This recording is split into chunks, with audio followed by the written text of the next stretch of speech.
Hi, Raider fans. Obviously, Victory Monday. We're here. It's nice to be here and knowing that we've been struggling the past few games, finally having another win under our belt. It's nice to see.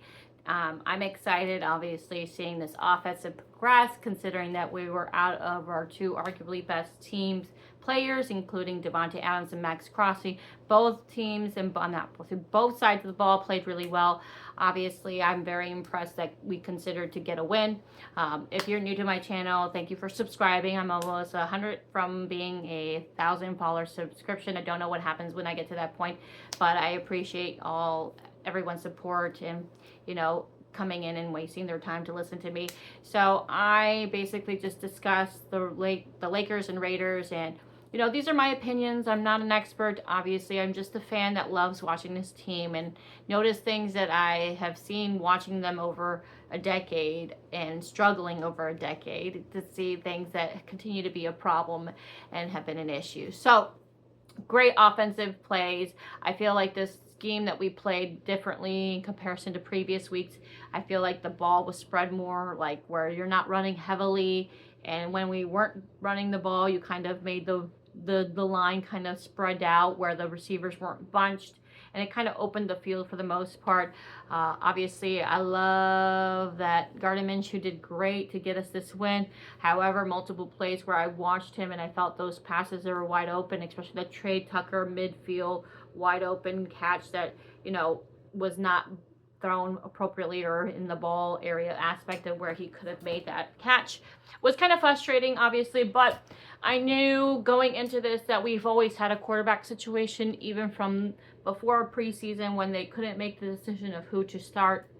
Obviously, you start Gardner Minshew as the ability to extend the pocket, mobility out of the pocket, and on top of it, hopefully get you the ability to get more plays and completions. However, that has not been the case completely to be effectively. Obviously, we've had 2 games that we have won and we have done well, but then on the other 2 games where you should win, you don't win. It's very hot and cold, considering that, if you look at the stat sheet of these players that we have and the comparison to the teams that we have lost, these teams that we are losing to are not better than us on paper.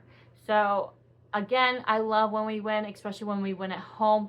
As a Raider fan, I've been to Allegiant Stadium and I've watched this team, and I have paid really a lot of money to go see this team to go, play. So considering that I've been in that situation, I'm happy for the fans who were able to watch them win, especially at home. Obviously, we have another tough situation coming up next week. The Broncos, who arguably have a really, really good defense, and they're what they seem to be pretty coached. So I think they only won, I think. I don't remember if they won one or they lost. I think they've only won once, and I think that was against the Bucks. So, like I said, literally this week we're coming up, we're going to be battling who's the worst team in the AFC West. So I'm hoping we win that one. Do I have expectations to win this? I have no expectations at all for this team. I stopped giving expectations because I feel like that leads me to disappointment.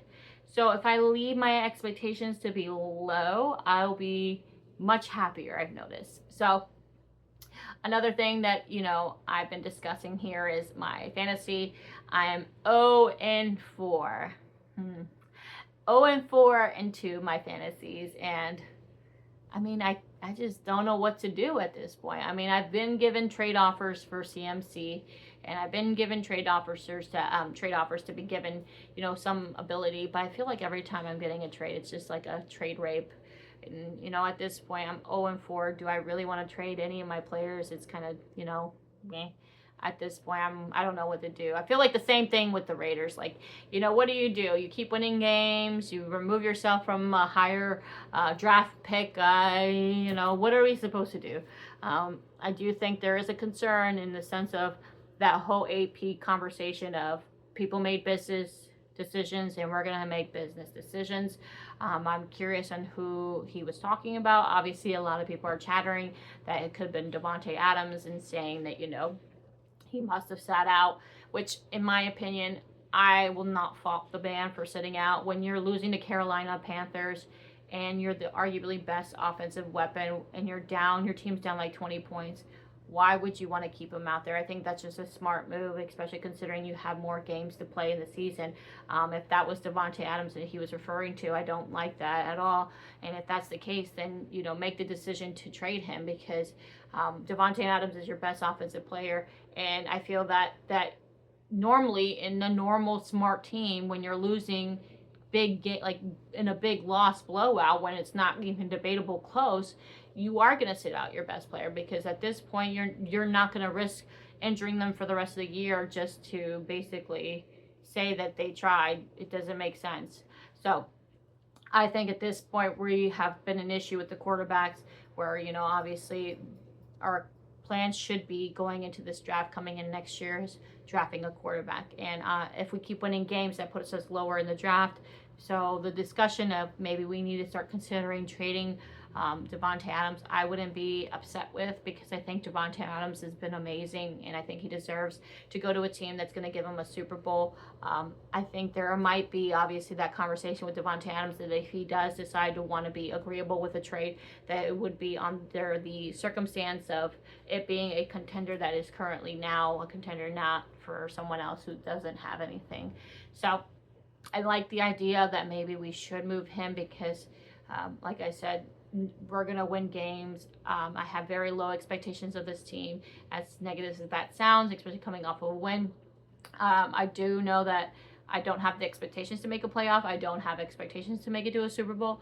So if that's the case, I think that you need to trade our best asset to get the best return, especially because we need to rebuild this team in the sense of a quarterback, and we need that piece. I feel like that's the missing piece that we have been lacking for the past 2 years, and we have not found that in a whole, or either that or you go with AOC. I mean, obviously I like that Gardner Minshew got us a win last week. However, I think there's more upside with AOC. We've seen Gardner Minshew kind of give us exactly what we've seen, what he can provide, and I know that AOC can have the ability to show us whether he's someone that is ability to be also traded for more, of a pick, because he's just as equal as great.